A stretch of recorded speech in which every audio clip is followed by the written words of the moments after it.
안녕하세요. 결혼한 지 아직 반년밖에 안 된 30대 초반의 여자입니다. 사실 이런 곳에다가 사연 올려서 남편 흉을 보는 게 어떻게 보면 제 얼굴에 침 뱉는 거나 마찬가지라는 생각을 했었어요. 어쨌든 다른 사람도 아니고 내가 선택한 내 배우자잖아요. 게다가 결혼한 지 이제 고작 반년밖에 되지 않았는데 그런데 막상 제가 이런 일을 겪게 되니 제 이야기를 하지 않을 수가 없더라고요. 결혼 전에는 남편이 엄청 경제관념이 좋은 사람이라고 생각했어요. 그도 그럴게 대학도 서울에 있는 상위권 대학을 나왔고 경제 관련 학과를 전공했다 보니 남편에 비해서 가방끈이 짧은 제가 볼 땐 배울 점이 참 많은 사람이라는 생각을 했습니다. 연애하면서도 돈을 허투루 쓰는 법이 없었어요. 신혼집을 구할 때 남편이 사회생활 시작하고 모은 돈만 가지고 대출 하나 없이 집을 구했는데 그것만 봐도 돈 관리에 있어서만큼은 남편을 따라올 사람이 없다고까지 생각했습니다. 참고로 신혼집을 구하는데 총 2억 들어갔고 제 돈으로는 결혼 비용을 하고 신혼집에 들어갈 혼수를 장만했고요. 저희 사는 지역이 집값이 그렇게 비싼 편이 아니기도 하고 집도 아파트가 아니고 빌라입니다. 차라리 남편이 모아놓은 돈으로 서울 강남에 20억 하는 아파트를 해왔다면 이렇게 사연을 보내지도 않았고 나 죽었소 하고 살고 있었을 거예요. 신혼집을 구하고 나서 남편이 내 돈으로 산 내 집이니까 명의는 공동으로 하지 않고 자기 이름으로 하겠다고 했어요. 반대의 입장이었으면 아마 저도 똑같이 했을 거라 생각하니 그렇게 섭섭하지는 않았습니다. 아무튼 남편이 자기 돈으로 한 것과 제 돈으로 한 걸 분리해서 생각하는 걸 보니 당연히 결혼하고 나면 돈 관리를 따로 하겠거니 생각했어요. 그런데 결혼하고 나니까 남편이 제가 벌어온 제 월급에 관여를 하기 시작해왔습니다. 그리고 그때 남편이 경제관념이 좋은 게 아니고 그냥 돈 쓰는 걸 극도로 싫어하는 엄청난 짠돌이라는 걸 알게 되었네요. 결혼 전에 돈 그렇게 잘 모아놓았던 것도 사실 월급 받고 지출을 거의 하지를 않았으니 자연스럽게 모인 돈이었던 거였네요. 결혼하고 첫 달은 딱히 터치를 하지 않았는데 2달째 월급날이 되자마자 남편이 제가 돈 관리를 어떻게 하는지 한번 좀 확인해보고 싶다는 말을 꺼내왔습니다. 카드 내역까지 보여달라고 하니까 그건 조금 사적인 부분 아닌가 싶었습니다. 하지만 제가 엄한데 돈 쓰는 사람도 아니다 보니 딱히 숨길 필요까지는 없겠다 싶었어요. 어찌됐든 그때까지만 해도 남편이 돈 모으는 데 있어서만큼은 누구보다 뛰어나다는 생각을 갖고 있었고 그런 남편한테서 조언을 듣는 것도 나쁘지는 않겠다 싶어서 아무런 의심 없이 제 계좌랑 카드 내역을 보여줬어요. 그런데 남편이 제 카드 내역을 보자마자 너는 쓸데없는 지출이 너무 많은 것 같다며 제 지출 내역을 보고 지적을 하기 시작했습니다. 남편이 제일 먼저 걸고 넘어진 건 매일 아침 출근길에 사 먹는 커피였어요. 제가 뭐 한 잔에 5,000원씩 하는 고가 브랜드 커피를 마시는 것도 아니고 저가 브랜드에서 1,500원 주고 아이스 아메리카노 한 잔씩 마시는 건데 그걸 쓸데없는 지출이라고 하니 저도 처음엔 어이가 없었죠. 아침에 커피 한 잔 마시면 업무 집중도도 오르고 여러모로 나한테 도움이 된다고 커피 한 잔 정도는 문제될 게 없는 것 같다고 대답했어요. 그런데 그런 저희 대답을 듣고는 한다는 소리가 1,500원짜리라도 매일같이 마시면 1년에 50만 원이 넘는 큰돈이라고 하면서 50만 원이 어디 땅 파면 나오냐고 티끌모아 태산이라는 말도 못 들어봤냐 따지더라고요. 더 황당한 건 그 다음 날이었어요. 아침에 출근 준비하는데 남편이 주머니에서 뭘 꺼내서 제 손에 쥐어주더라고요. 남편이 저한테 건네줬던 건 다른 게 아니라 얼마나 꽁꽁 숨겨왔는지 포장지가 다 쭈글쭈글해진 커피 믹스 2포였어요. 이게 뭐냐고 물었더니 아침에 커피를 안 마시면 업무 효율이 안 나온다고 하지 않았냐고 커피는 앞으로 자기가 이렇게 매일 2개씩 가져다 줄 테니 쓸데없는데 돈 쓰지 말고 자기가 가져다 주는 걸로 해결하라고 하는 겁니다.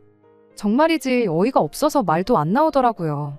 커피 믹스랑 아메리카노랑 같냐고 따졌더니 어차피 똑같은 카페인인데 그게 뭐가 중요하냐고 쓸데없는데 돈 쓸 생각 하지 말고 자기가 가져다 주는 거 먹으라고 하길래 저도 남편한테 모양 빠지게 괜히 회사에서 커피 믹스 몰래 가져나오다 걸리면 당신만 쪽팔리고 당신만 손해니까 그러지 말라고 했어요. 우리 회사 탕비실에도 커피 믹스는 있고 나는 아메리카노를 마셔야겠으니 하루에 1,500원 쓰는 거 가지고 잔소리 좀 하지 말라 그랬죠. 어디 그뿐인가요? 남편이 회사에서 다른 직원들 몰래 집으로 가져오는 게 커피 믹스만 있는 게 아니었어요. 그 중에서도 제일 견디기 힘들었던 게 휴지였습니다. 매일같이 회사 화장실에서 휴지를 조금씩 뜯어가지고 가져왔거든요. 화장실 한 구석에 남편이 그렇게 회사에서 뜯어온 휴지가 차곡차곡 접힌 채로 한 움큼 쌓여 있었고, 남편이 조금씩 뜯어서 모아놓은 휴지가 아니라 집에 걸려있는 두루마리 휴지를 쓰기라도 하면 좀 아껴 쓰지 못하겠냐고, 너는 왜 이렇게 낭비가 심하냐며 입에 거품을 물면서 덤벼들었습니다. 이따금씩 집에서 치킨 같은 거 시켜 먹으면 거기 딸려오는 콜라는 손도 못 대게 했고요. 그거 뭐 몸에도 안 좋은 거 뭐하러 마시냐면서 이거 10개 정도 모아서 중고거래하는 데다가 5,000원에 올려놓으면 누구라도 와서 사간다고 건들지 말라는 식이었어요. 물론 남편의 이런 짠돌이 기질 때문에 스트레스 받는 게 이만저만이 아니었지만 무조건 나쁜 것만 있던 것 아니었어요. 전기세 아낀다고 안 쓰는 코드 뽑아놓는다든지, 깜깜해지면 부엌불 하나 켜놓고 다른 불은 켜지도 못하게 한다든지, 설거지할 때 물 받아놓고 아껴 쓴다든지 하는 건 그렇게 나쁜 습관은 아니다 싶어서 남편이 원하는 대로 따라줬어요.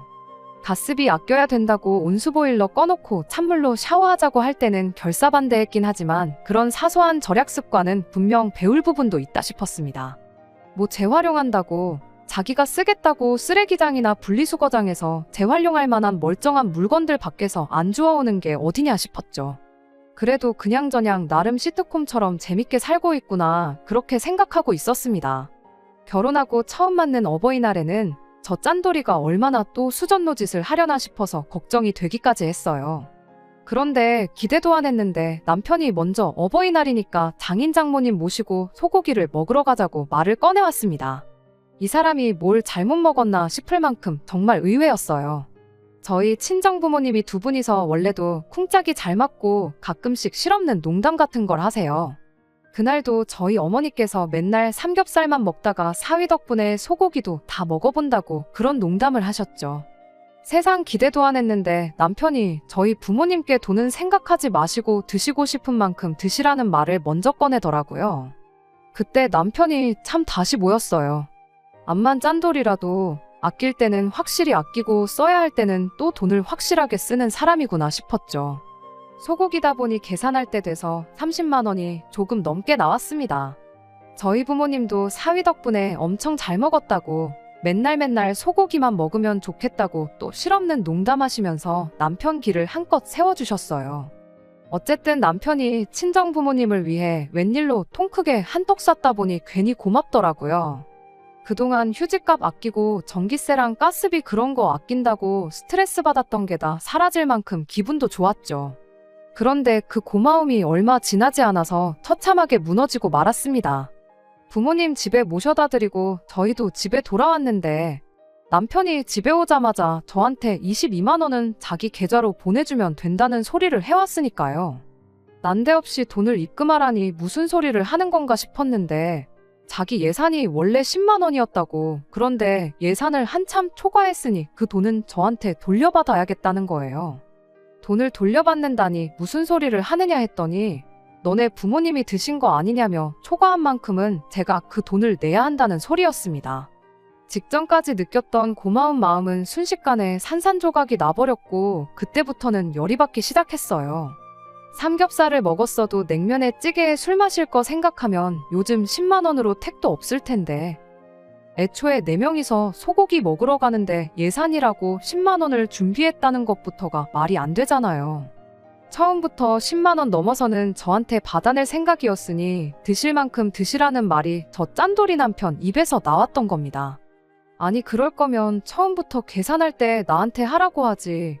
이제 와서 기분 상하게 이게 뭐냐고 따졌더니 원래 그런 자리에서는 자기가 계산을 해야지, 자기가 사위로서 기가 서지 않겠냐는 소리를 하더군요. 말인즉슨 친정부모님이 느끼기에 모처럼 어버이날에 사위가 크게 한턱 쏜 것처럼 보이게 하고 싶었다는 소리였어요. 정말이지 너무 어이가 없어서 그냥 그 돈 안 주고 한바탕 싸울까도 싶었는데 그래서 제가 얻는 게 뭔가 싶어서 그냥 말았습니다. 어차피 또 며칠 뒤에 시부모님 모시고 어버이날 식사가 계획되어 있기도 했었거든요. 그때 가선 입장이 반대가 될 테니 어디 한번 두고 보자고, 나도 자기가 한 대로 똑같이 되갚아주면 되는 거 아니겠냐 생각하고 그날부터 주말이 오기를 벼르고 있었어요. 그런데 이번에도 짠돌이 남편한테 제가 당했습니다. 어버이날 당일에는 친정 부모님과 다녀왔고 시부모님하고는 주말에 따로 시간을 잡아서 외식을 다녀오기로 했었거든요. 거의 일주일이는 시간텀이 있었다 보니 일부러 유명한 호텔 중식당 코스 요리를 예약해 놓았어요. 남편이 어버이날 저한테 했던 것처럼 계산은 그 자리에서 제가 하면서 생색을 내고 집에 돌아와서 10만 원을 빼고 나머지 금액은 남편한테 청구해서 돌려받을 생각이었죠. 한 명당 10만 원씩 하는 코스 요리로 먹었고 남편이 한 것과 똑같이 식당에서는 제가 계산하고 나왔습니다. 그리고 집에 돌아와서 남편이 저한테 했던 그대로 10만 원 예산을 초과했으니 내 계좌로 30만 원을 보내라고 말했죠. 그런데 남편이 그걸 내가 왜 주냐는 식으로 나오더라고요. 남편이 저한테 했던 말 그대로 돌려줬죠. 내가 친정부모님 앞에서 당신 사위로서 길을 살려주지 않았냐. 그러니 당신도 똑같이 시부모님 앞에서 내 며느리로서의 길을 살려주는 게 맞지 않냐고 한마디 해줬습니다. 그런데 남편이 코웃음을 치면서 뭔 소리를 하는 거냐고. 며느리 기 살려줘서 어디다 쓰냐고. 오히려 제가 그 자리에서 계산을 했기 때문에 자기가 가장으로서의 위상이 살지 않았냐고 하더군요. 시부모 앞에서 며느리 기 살려주는 방법은 며느리가 당신 아들한테 내조 잘하고 있다는 모습 보여준 걸로 충분하다는 궤변을 펼치고 있는 남편을 보니 저 인간은 답도 없다고 그저 지 돈 아끼는 거 말고는 아무것도 눈에 들어오지도 않는 짠돌이 중에 상짠돌이구나 싶었습니다. 그래도 그나마 위안이 되었던 건 남편이 인색하게 구는 데에는 시댁과 친정을 가리지 않고 똑같이 인색하게 군다는 사실이었어요. 그런데 그건 그저 저희 착각에 불과했습니다. 어버이날 그 사건이 있고 얼마 지나지 않아서 시어머니의 생신날을 앞두고 있던 언젠가였습니다.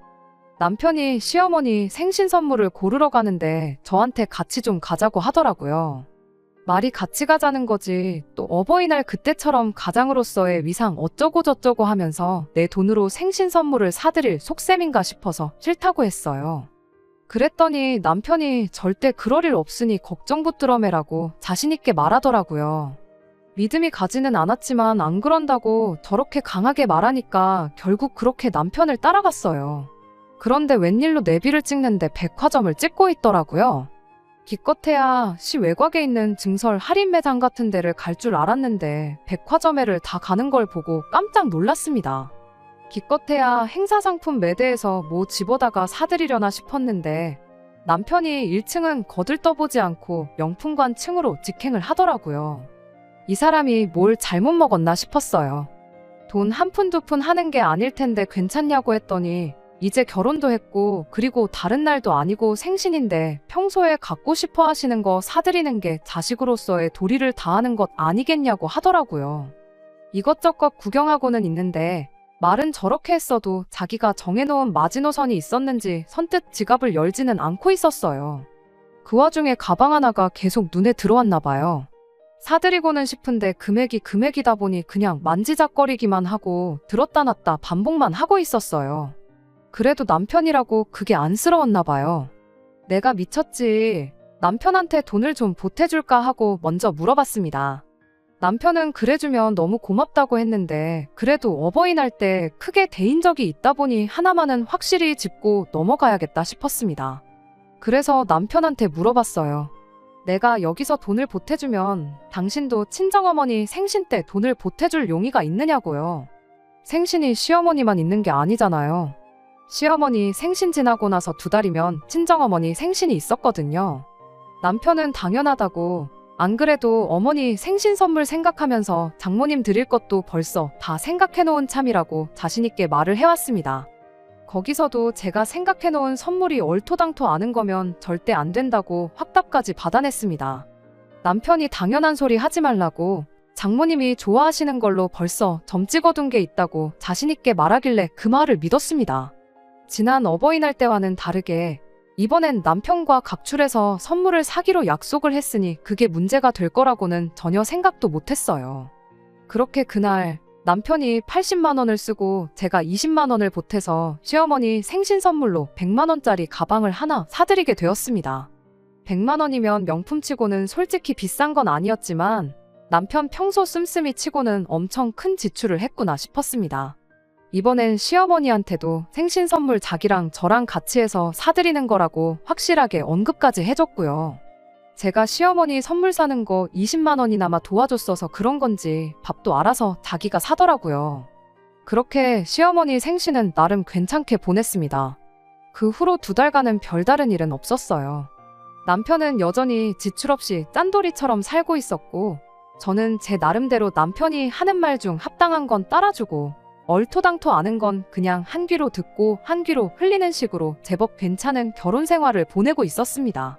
그리고 그렇게 친정어머니 생신이 코앞까지 다가왔어요. 저도 어머니한테 무슨 선물을 드리면 좋을지 그런 거 생각하고 있었어요. 현금 선물을 가장 좋아하긴 하시지만 결혼 첫 해이기도 하고 뭔가 마음이 담긴 선물을 하고 싶어서 이것저것 후보에 넣고 고르고 있던 중이었습니다. 시어머니 선물 살 때 제가 20만 원을 보탰으니 남편한테도 똑같이 그 정도만 받으면 되겠다 싶었어요.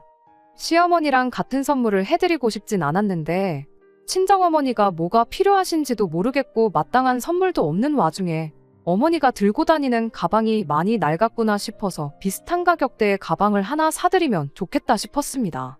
친정어머니 생신을 한 주 앞두고 주말을 맞아서 남편하고 같이 선물을 사러 갈 계획이었어요. 그런데 남편이 갑자기 지방에 살고 있는 어릴 적 친구의 아버지가 돌아가셨다며 거기에 가봐야 한다고 주말 내내 집에 들어오지를 않았습니다. 그때까지는 그게 거짓말인지 의심조차 하지 않았어요. 어차피 백화점이 오전만 장사하고 닫는 게 아니니 평일에 퇴근 시간 맞춰서 백화점을 들렀다 오면 되겠구나 생각했죠. 그런데 평일이 되니까 이번에는 결혼 생활 하는 내내 한 번도 없었던 야근 핑계를 대면서 집에 밤 11시가 돼서야 들어오고 그러더라고요. 남편의 야근은 그 주 내내 이어졌고 목요일이 돼서야 이 사람이 지금 돈 쓰기 싫어서 일부러 어줍잖은 핑계거리를 대면서 피하고 있구나 그런 생각이 들었습니다. 친정어머니 생신을 토요일 점심에 하기로 했으니 그때까지만 뻐기면 일단 제가 알아서 선물을 사올 테고 돈 주는 건 또 나중 가서 말도 안 되는 이유 가져다 붙여서 안 주려는 생각이라는 게 뻔히 보였어요.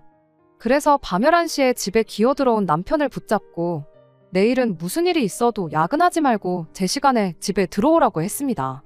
남편은 회사 일이란 게 어디 마음대로 되는 게 아닌 거 알지 않냐면서 말을 돌리려고 하더라고요. 그래서 제가 알겠다고 그럼 퇴근하면 당신 회사 앞으로 갈 테니까 1시간 정도만 회사에 양해를 구하라고 했어요. 설마 다른 날도 아니고 장모님 생신인데 야근을 안 하겠다는 것도 아니고 그 정도 사정은 봐주지 않겠냐고 물었죠. 남편 표정만 봐도 당황했다는 게 눈에 보였어요. 어디 뭐 자기만 회사 생활 하고 있나요? 꼼수를 써도 될 법한 걸 써야지 뻔한 거짓말을 하고 있으니 웃기지도 않더라고요. 다음날 퇴근해서 남편한테 선언한 대로 남편 회사 쪽으로 퇴근을 하고 있었는데 남편한테 전화가 왔습니다. 갑자기 회식이 생겼으니 이쪽으로 오지 말라고요. 그간 야근한 거 고생했다고 부사장이 직원들 데리고 쏘는 거라고 절대 빠지지 못하는 회식이라면서 저한테 미안하다고 사과까지 하더라고요. 그러더니 꺼내는 말이 기억할지 모르겠는데 장모님 생신 선물은 내가 따로 생각해 놓은 게 있다고 하지 않았냐고. 당신이 고른 걸로 우리 돈 합쳐서 사고 싶은 마음도 알겠는데 내가 드릴 장모님 선물은 내가 알아서 준비할 테니 당신도 당신이 알아서 다른 선물을 고르면 안 되겠냐는 말을 꺼내더군요. 난데없이 회식이 잡혔다는 게 신뢰가 가지는 않았지만 듣고 보니 남편이 그때 당시 백화점에서 저한테 그렇게 이야기를 했었던 게 기억이 났어요. 당장 금요일이고 엄마 생신이 내일 점심인데 어떻게 선물을 구하려고 하느냐 했더니 자기가 다 생각이 있으니까 걱정 말라고 정모하면 아침에도 시간적인 여유가 있지 않느냐면서 허겁지겁 전화를 끊더라고요. 그래서 저도 그냥 다시 발걸음을 돌려서 집으로 돌아왔습니다. 남편이 무슨 선물을 준비할지 걱정 반 기대 반이었어요. 그래도 뭐 내가 한 게 있으니 아무리 못해도 20만 원 가치 정도 하는 선물을 준비하겠지 싶었습니다.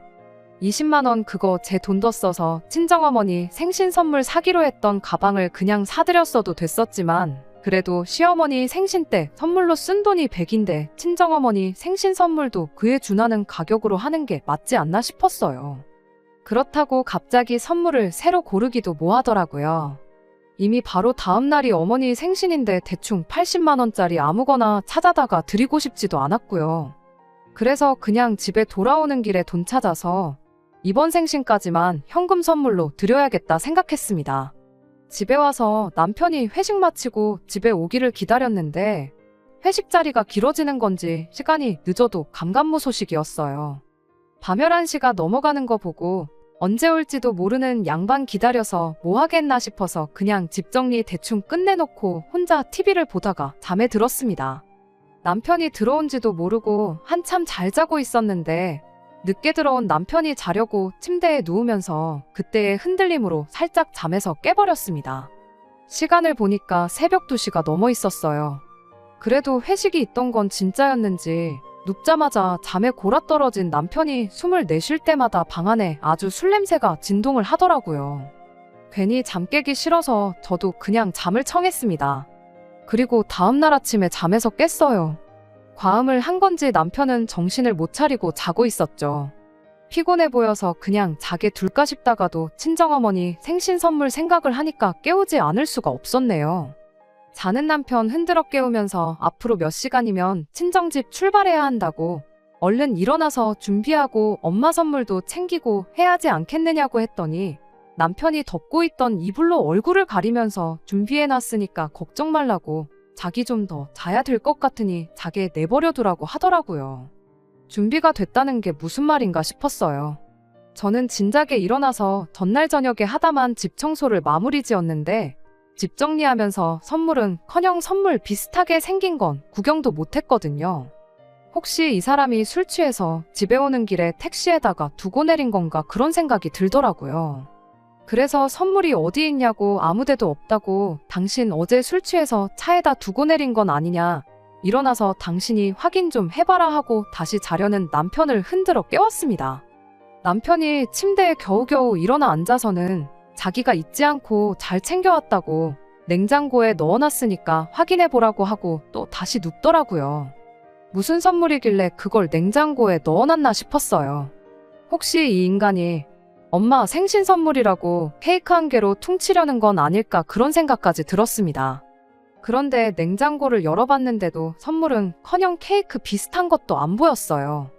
남편한테 냉장고에 대체 뭐가 있냐는 거냐고 고래고래 소리를 질렀더니 남편이 그제서야 머리에 까치집을 지어서는 무거운 몸을 이끌고 침대에서 기어나오더라고요.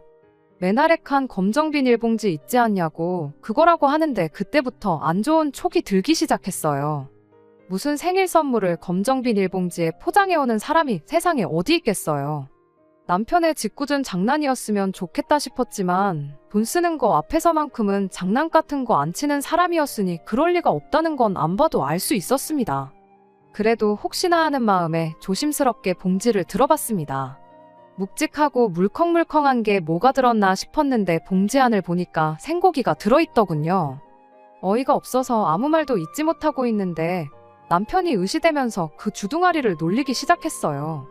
마침 어제 회식을 고기 뷔페로 다녀왔다고 왜 그때 장모님이 매일매일 소고기만 드시면 좋겠다고 하지 않으셨냐고 이 정도면 못해도 일주일은 소고기 떨어질 걱정 없이 드실 수 있지 않겠냐는 소리를 하더라고요. 그리고는 핸드폰으로 뭘 검색하더니 인터넷으로 소고기 파는 사이트에 들어가서 1kg에 15만 원 하는 툭브라누 선물 세트를 보여주대요. 그러더니 자기가 가져온 게 못해도 2kg는 넘을 거라면서 기어이 제 손에 들려있던 봉지를 채가서는 저희들 몸무게 잴 때 쓰는 거울에다가 무게를 달아보더라고요. 남편이 챙겨온 고기는 총 1.5kg였어요.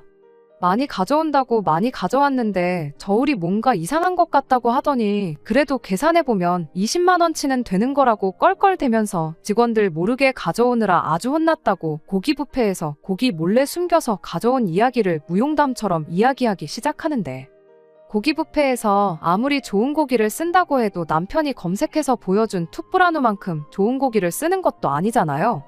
소고기 검색만 해도 각종 등급별로 가격이 천차만별인데 그중에 제일 비싼 거 핸드폰 화면에 띄워놓고 순수하게 무게만 가지고 뷔페에서 가져온 고기의 가격을 매기고 있으니 그것도 어이가 없었습니다. 자기가 뭘 잘못했는지도 모르고 자랑스럽게 떠벌거리고 있는 남편 꼬라지를 보니까 정말 분노가 발끝부터 시작해서 머리끝까지 차오르는 기분이 들었어요. 회사에서 커피 믹스며 휴지며 기타 생필품으로 쓸만한 것들 가지고 올 때부터 알아봤어야 했는데 설마 이 인간이 고기 뷔페에 가서 고기까지 챙겨올 줄은 생각도 못했네요.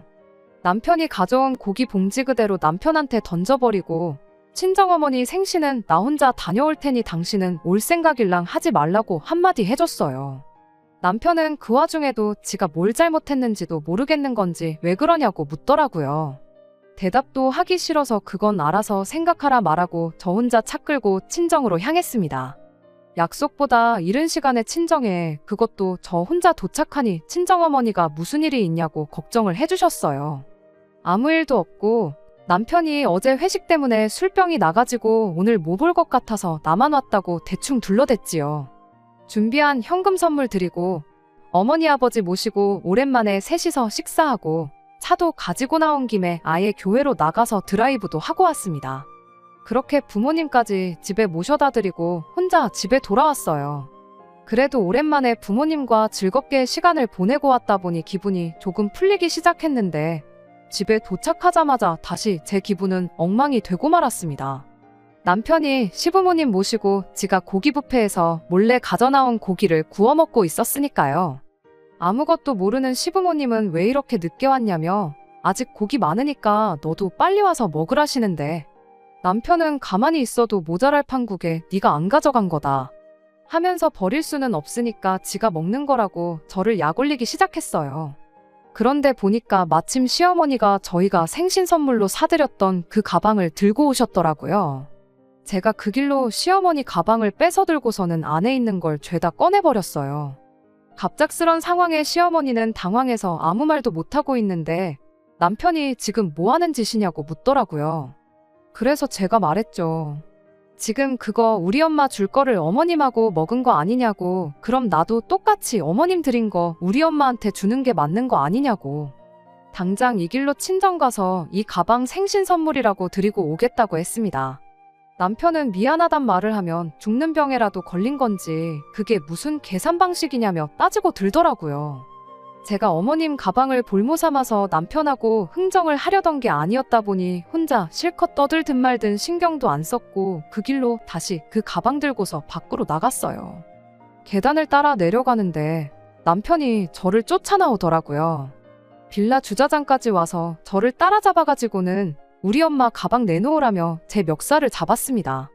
이제 와서 하는 말이지만 제가 가방끈이 짧은 이유가 공부를 못해서만은 아니었습니다. 원래 어릴 때부터 운동을 좋아했고 특히나 태권도랑 유도는 13년을 넘게 배웠었어요. 그때 당시 부모님의 반대로 운동 쪽으로 진로를 잡는 걸 포기해야 했고 억지로 공부를 시작했는데 결과가 좋지 않아서 급하게 전문대 쪽을 알아보고 취직을 하게 된 거였거든요. 20살 이후로는 아쉬운 마음에 아예 운동을 포기하고 살았는데 그래도 13년을 배웠다고 몸에 익은 동작들이 많아서 그대로 제 멱살을 잡은 남편의 손목을 비틀어서 그대로 업어치기를 걸어버렸습니다. 아무리 남편이 남자라고 해도 평생 공부만 하던 샌님 같은 남편이 순간적으로 걸어오는 기술을 방어할 수 있을 리가 만무했지요. 군대 가면 낙법 치는 것 정도는 배운다는데 너무 순식간이라 그랬는지 남편은 바닥에 그대로 엎어지게 되었습니다. 이어서 따라 나온 시부모님이 그 장면을 전부 목격하셨고요. 저도 그때는 어느 정도 평정심을 되찾아서 시부모님한테 이건 제가 설명을 드리겠다고 말하고 팔꿈치에서 피나는 것 같다고 바닥에 자빠져서 징징거리고 있는 남편을 뒤로 하고 두 분 모시고 다시 집으로 들어갔어요. 그리고 그간 있었던 자초지종을 설명드렸습니다. 팔은 안으로 굽는다고 시부모님이 당연히 저를 나무랄 줄 알았는데 제 편을 들어주시더라고요. 그렇게 그날 남편한테 그간 있었던 일에 대해서도 전부 사과받고 억지 부려서 뜯어간 제 돈도 전부 돌려받았습니다. 다음날 친정에 다녀와서 제대로 친정어머니 생신 챙겨드리고 했네요.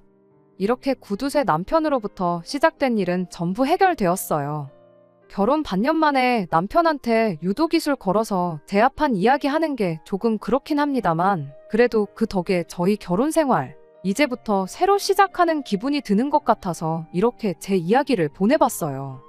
남편의 짠돌이 기질은 천성인 것 같아 그게 고쳐질런지 아닐지는 모르겠지만 그래도 이제 적어도 그렇게 궁상맞는 삶을 강요하는 건 잘못된 일이란 걸 깨달은 것 같으니 이제부터라도 서로 도우면서 잘 살아보려고요. 안녕하세요. 몇 달 전에 딴돌이 남편 때문에 고생하던 사연 적어서 보냈던 쓰니입니다. 이렇게 다시 찾아뵐 줄은 생각도 못했네요.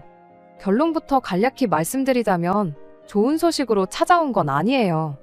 그때만 해도 반년 만에 남편과 모든 문제를 청산하고 결혼 생활을 새로 시작하는 기분이라고 했는데 말이 그렇지 계속해서 마음이 찜찜하더라고요. 남편이 시댁에는 돈을 펑펑 쓰고 친정에만 인색하게 구는 것보다 회사에서 비품 몰래 챙겨오고 저한테도 똑같이 짠돌이 생활을 강요하는 것보다 더 신경 쓰이는 게 바로 남편이 제 멱살을 잡았다는 거예요. 어쨌든 제가 이기긴 했지만 그건 순전히 제가 운동을 오래 해왔던 사람이고 남편이 그저 그 사실을 몰랐을 뿐이었던 거잖아요. 만약에 제가 운동을 안 했다면 남편이 그때 제 멱살을 잡아서 어떻게 했을까 그런 생각을 하니까 가슴이 먹먹해지는 기분이었습니다. 결국에는 그걸 이유로 이혼을 결정하게 되었어요. 멱살 한번 잡혔다고 어떻게 이혼을 정하냐고 하실 분들도 계시겠지만 그게 나중에는 어떻게 될지 모르는 거잖아요. 남편이 지금은 저를 힘으로 못 당해낸다는 걸 알았으니 나중엔 몽둥이가 될 수도 있는 거고 더 심하게 나올 수도 있을 테고요. 결국 오랫동안 고심하다가 시댁에 먼저 들러서 이혼하고 싶다는 제 의사를 전했어요. 시부모님은 당연히 저를 말리셨죠. 저한테 미안하다고 아들 녀석이 저렇게 된 게 다 당신들 책임이 있다면서 옛날 이야기를 해주셨어요. 길게 말할 건 없고 그냥 IMF 때 집 상황이 많이 어려워졌었답니다. 그때 세 가족이서 화장실도 밖에 있는 단칸방에서 지내야 했던 적도 있었다고요. 그게 어린 시절 남편한테 아마 안 좋은 기억으로 남아서 저렇게 돈을 아끼고 모으는데 급급한 사람이 된 것 같다고요. 그런 과거가 있는 줄은 몰랐지만 그렇다고 해서 남편이 저를 힘으로 제압하려고 했던 게 용서가 되는 건 아니었어요. 좋은 기억이나마 몇 개 없긴 하지만 그래도 더 사이가 나빠지기 전에 빨리 이혼하는 게 좋겠다고 대답했죠. 재혼 같은 거 생각하면 저도 저지만 남편도 하루라도 빨리 이혼하는 게 더 유리하지 않겠냐고 하니 시부모님도 제 말이 맞다면서 결국엔 이혼을 허락해 주셨네요. 제가 이혼하자는 말에 남편이 울며불며 매달렸어요. 집 명의도 제 이름으로 해주고 월급도 다 가져다 줄 테니 이혼만큼은 하지 말아달라고 했는데 제가 남편한테 있어서 돈이며 집까지 포기할 만큼 소중한 사람이었으면 진작에 좀 잘하지 그랬냐고 한마디 해주고 자리에서 일어났습니다.